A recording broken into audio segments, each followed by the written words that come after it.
रूस के कजान में प्रधानमंत्री नरेंद्र मोदी ब्रिक्स समिट में हिस्सा लेने के लिए गए। कुछ ऐसी तस्वीरें भी वहां से सामने आई जो दुनिया की नजरों में रही।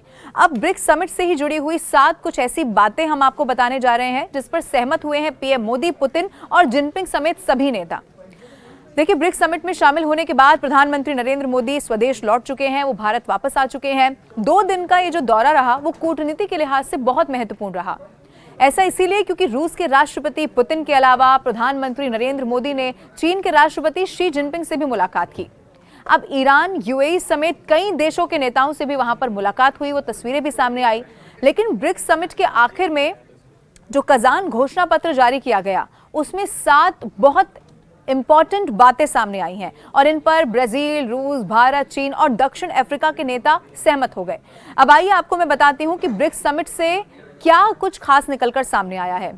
देखिए, करीब 5 साल के बाद प्रधानमंत्री नरेंद्र मोदी और जिनपिंग की मुलाकात हुई और पूरी दुनिया की जो नजर थी वो इस मुलाकात पर रही।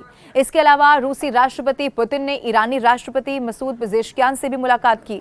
उन्होंने ईरान को हर संभव मदद देने का भरोसा भी दिया है और ये बैठकें कूटनीतिक मामले में बड़ी ही दुर्लभ साबित हुई, लेकिन इनका असर काफी ज्यादा है। मैं आपको ये भी बता दूं कि अजरबैजान के नेता भी वहां पर पहुंचे और पुतिन से उनकी भी मुलाकात हुई। ब्रिक्स के नेताओं ने यूक्रेन रूस संघर्ष को लेकर, इजराइल, हिजबुल्लाह और हमास जंग पर भी यहां पर बातचीत की है। अब मैं आपको 134 सूत्रीय कजान घोषणा पत्र की कुछ खास बातें बताने वाली हूं।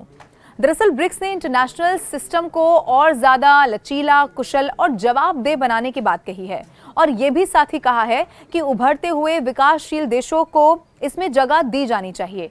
और इसमें यह भी सामने आया कि जो सबसे कम विकसित देश हैं उन्हें विशेष रूप से उसमें भी अफ्रीका था, इसके अलावा लैटिन अमेरिका था और कैरेबियाई मुल्कों को और ज्यादा भागीदारी इसमें मिलनी चाहिए।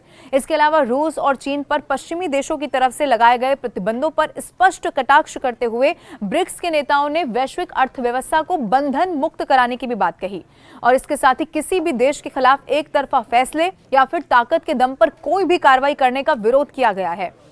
मैं आपको यह भी बता दूं कि ब्रिक्स नेताओं ने Kunming Montreal global biodiversity framework के तहत वैश्विक जैव विविधता ढांचे को अपनाने की भी यहां पर बात कही है। इसके अलावा पीएम मोदी ने भी एक पेड़ मां के नाम लगाने का जिक्र अपने भाषण में किया, जो इस फ्रेमवर्क का हिस्सा हो सकता है।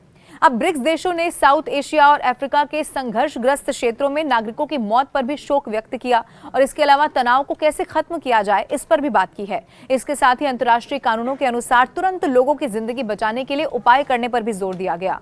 मैं आपको यह भी बता दूं, ब्रिक्स ने गजा में पीड़ितों की मदद कर रहे लोगों पर हमलों के लिए इजराइल की निंदा कर दी है और संयुक्त राष्ट्र सुरक्षा परिषद के एक प्रस्ताव का जिक्र किया और ये कहा कि इस पर तुरंत रोक लगाई जानी चाहिए।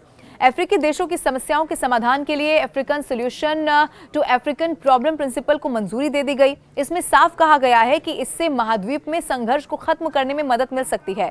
ब्रिक्स देशों ने सूडान में बढ़ती हिंसा पर भी चिंता जाहिर की। इसके अलावा न्यूक्लियर मेडिसिन के क्षेत्र में ब्रिक्स देशों की उपलब्धियों को याद करते हुए समूह ने एक टीम बनाने का भी ऐलान कर दिया और इसने पहली बार ब्रिक्स हेल्थ मैगजीन भी शुरू की गई।